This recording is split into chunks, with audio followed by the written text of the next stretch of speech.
Picture this. You've spent 3 weekends on used truck lots. You've got a real budget, maybe $6,000, maybe $8,000, the kind built from overtime and skipped lunches. And every truck the salesman points you toward comes with a monthly payment that will follow you around for the next 6 years. You go home empty-handed. Again. I've been working on Ford trucks for over 20 years. The 5 trucks I'm going to show you today are capable of clearing 300,000 miles with basic maintenance. Every single one of them is priced below what it's worth because buyers don't know what they're looking at. Stay until number 1. It's the most criminally overlooked Ford truck in the used market. The story behind it changes how you think about what a truck is actually worth. I'm RJ. Let's get into it. Number 5. The Ford Ranger 2001 through 2011 with the 2.3-liter Duratec 4-cylinder. The wrong assumption most buyers carry about this truck is that it's too small to be useful, and that the Tacoma is the smarter buy. Here's the fact that kills both of those assumptions immediately. The Ranger's payload rating on the half-ton variants is honest and consistent. And the truck that everyone told Marcus to buy cost almost double and still needed repairs before his Ranger did. Marcus came to me 2 years into running his own carpentry business. He had a firm ceiling of $6,500, and every forum he visited was pushing him toward a high-mileage Tacoma. We found him a 2008 Ranger XLT with the 2.3 and 97,000 miles for $5,900 at an estate sale. He's still driving it. 174,000 miles. Never needed anything beyond scheduled maintenance and 1 set of rear brake drums.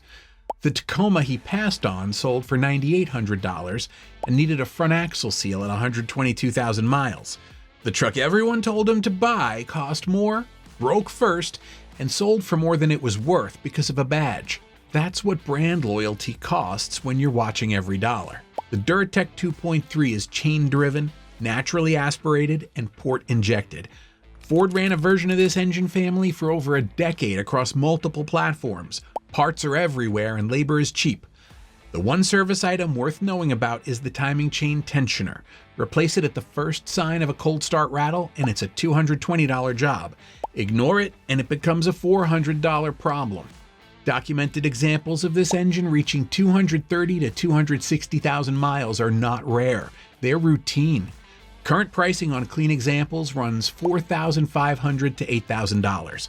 When you inspect one, check the frame forward of the rear spring hangers. That's where mud packs and holds moisture. Check the tailgate hinge pins, which wear and let the gate drop.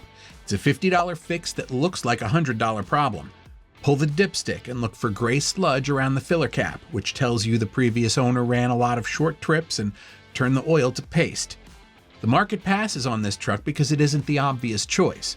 That's exactly what makes it worth finding. Number 4.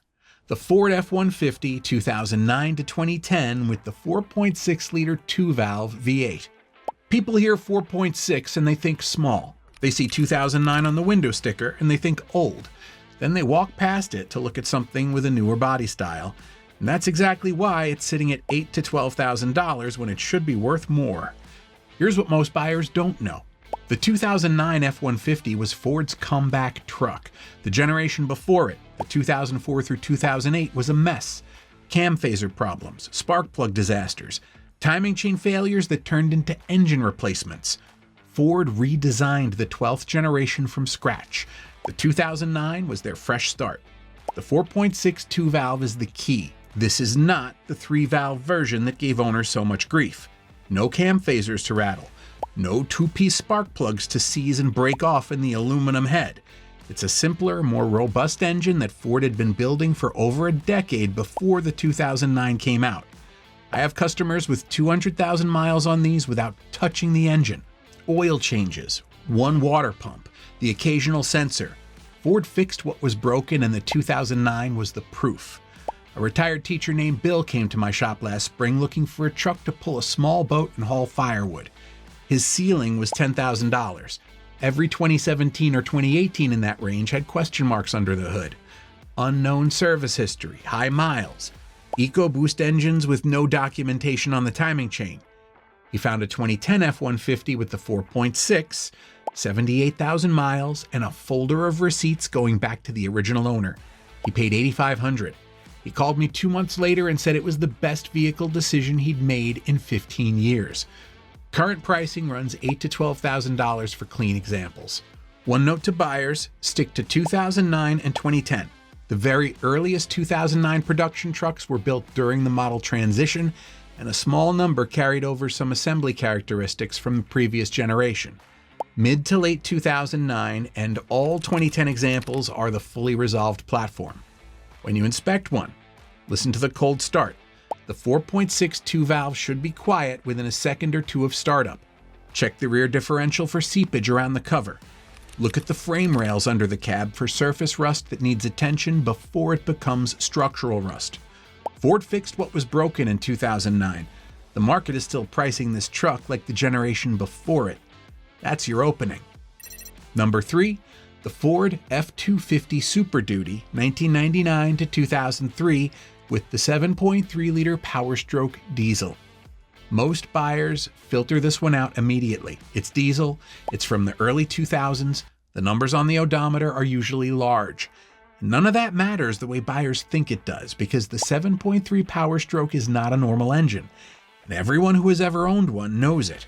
This engine was in production from 1994 through 2003, and it became one of the most documented long-haul diesel engines in the history. Simple injection system, mechanical fuel delivery on early versions, electronic on later ones, but none of the complexity of what comes after. No DPF, no EGR on the early variants. The twin-turbo setup on the late models is robust and has a 30-year parts supply behind it. A farmer named Earl brought me his 2001 F-250 with 312,000 miles on the clock, asking if it was worth keeping. I drove it. It pulled strong, the turbo spooled clean, the transmission shifted firm. I told him to change the oil and drive it. He came back 18 months later at 348,000 miles for a new set of glow plugs and an injector O-ring kit. That was his whole visit. What kills 7.3 Power Strokes is not the engine, it's the cooling system. Ford used a coolant depletion additive system on these trucks that most owners never maintained. The cavitation inhibitor depletes over time and the cylinder liners develop pitting. A FleetGuard DCA4 additive kit at every oil change prevents this entirely. If you find a truck with a documented coolant service history, you have a diesel that will genuinely outlast the chassis. The other item to address immediately on any 7.3 purchase, the oil cooler. A clogged oil cooler leads to overheating that kills the engine head gaskets. Flush and replace it if there's no record that it's been done. The job runs $400 to $600 at a diesel experienced shop. Consider it mandatory on any truck over 150,000 miles without documentation. One thing to understand about the 7.3 model years: 1999 and 2000 are the simplest. The late models, 2001 through 2003, have more electronics, including the updated injection control system and additional sensors that weren't on earlier trucks. Both are excellent, but if your priority is absolute simplicity and easiest diagnosis, the 1999 and 2000 trucks are your starting point. If you want the most refined version of the engine with the longest parts availability, the 2001 through 2003 trucks are worth the slightly higher price. Current pricing on clean examples runs $8,000 to $14,000 depending on mileage and configuration. 50 to 80,000 miles on a maintained 7.3 is not a worn engine. It's barely broken in. Inspect the injection control pressure sensor, which fails on high mileage examples and causes hard starting and rough idle. It's a $30 part and a 1-hour job. Check the valve cover gaskets for oil seepage onto the injector harness, a known issue that causes misfires and runs about $300 to address properly. People avoid this truck because they don't understand it. Every person who has owned a healthy 7.3 understands why it belongs on this list. And here's the part most buyers never figure out. The trucks that last the longest are almost always the ones nobody is competing for. The market ignores them. The prices stay low, and the people who do the research end up driving something for $40 a month while everyone else is making payments on a truck that's already losing value in the driveway. I put together a complete maintenance guide for Ford truck owners: fluids, intervals, and the habits that separate the trucks that hit 300,000 miles from the ones that don't. Whether you're buying one of these or already own one, it makes a difference. Links in the description. Number 2. The Ford F-150 2014 with the 5.0-liter Coyote V8. The 2014 F-150 has one problem in the eyes of most buyers. It looks like a 10-year-old truck. In a market where 2018 and 2019 aluminum body F-150s are now down to reasonable prices, people assume the 2014 is a step backward. Steel body, older platform, previous generation. They scroll past it. By 2014, the Coyote V8 had been in F-150s for 3 years. The earlier tensioner issues that appeared on some 2011 examples had been worked out. The 2014 version is the mature, sorted-out Coyote that owners have been putting 300,000 miles on. Forged steel crankshaft, strong bottom end, naturally aspirated, no turbos to fail, no intercoolers to leak. When something needs attention, it's a straightforward repair. Parts are everywhere and they're cheap. The steel body is not a disadvantage, it's a feature. The first generation aluminum F-150s from 2015 to 2017 had their own early production issues. Panel fitment, paint adhesion, body shops learning to work with aluminum for the first time. The 2014 steel body is proven. Every shop in America knows how to fix it, and the parts are a fraction of the cost. I've told more customers to go find a 2014 5.0 than almost any other truck on the used market. The ones who listened all came back and said the same thing. Why didn't I do this sooner? You're paying a depreciation penalty on a truck that doesn't deserve it. Same engine family, same proven bottom end, same maintenance schedule as trucks selling for significantly more, just an older body style that buyers are treating like a liability. Current pricing runs $12,000 to $17,000 for clean examples. Find one with documented oil changes and a solid frame. Check the oil level and color at every fill-up. The Coyote in this generation can consume small amounts of oil on high mileage examples, and the ones that do are manageable if you know about it going in. Check the transmission fluid. The 6R80 in these trucks is excellent when maintained and expensive when it isn't. Verify the fluid's been changed at least once. Same engine, same capability, same proven drivetrains as trucks costing $5,000 more. The only difference is the year on the title. Number 1, the Ford F-150 1994 to 1996 with the 4.9 inline 6. I know what you're gonna think. A truck from the mid-90s. You wanted something practical, something you can use today, and now I'm telling you the number 1 pick on this list is 30 years old.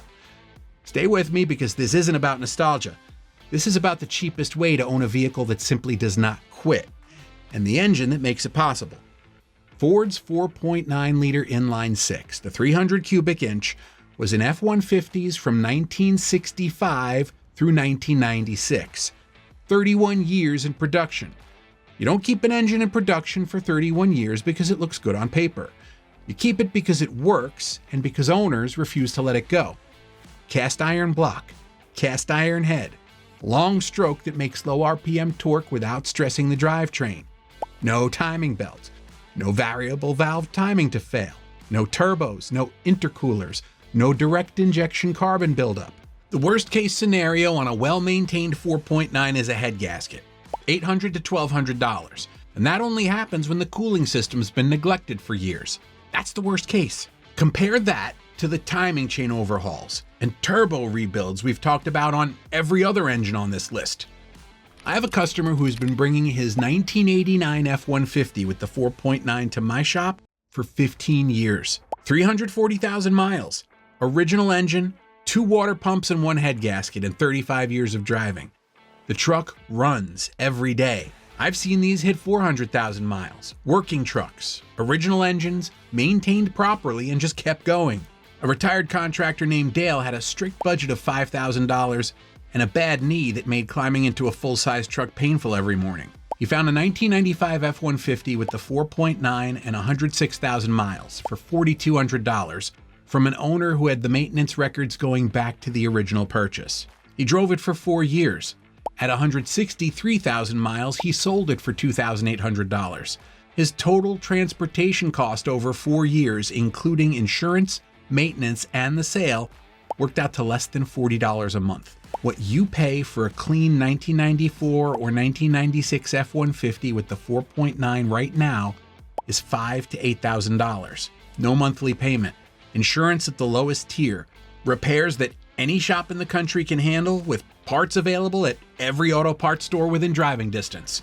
Total cost of ownership on one of these maintained properly is lower than almost anything on a used lot today. You're not buying an old truck, you're buying out of the depreciation game entirely. When you inspect one, frame rust is the main risk, especially on any truck that spent time in a salt state. This is non-negotiable. Get a pre-purchase inspection that includes the frame, cab corners, and rocker panels. Probe the metal, don't just look at it. A truck from Texas or Arizona with a clean frame is a completely different purchase than the same year from the upper Midwest with road salt in its history. Verify the cooling system. A brown coolant reservoir is the main warning sign, and a flush costs $40 before it becomes a head gasket.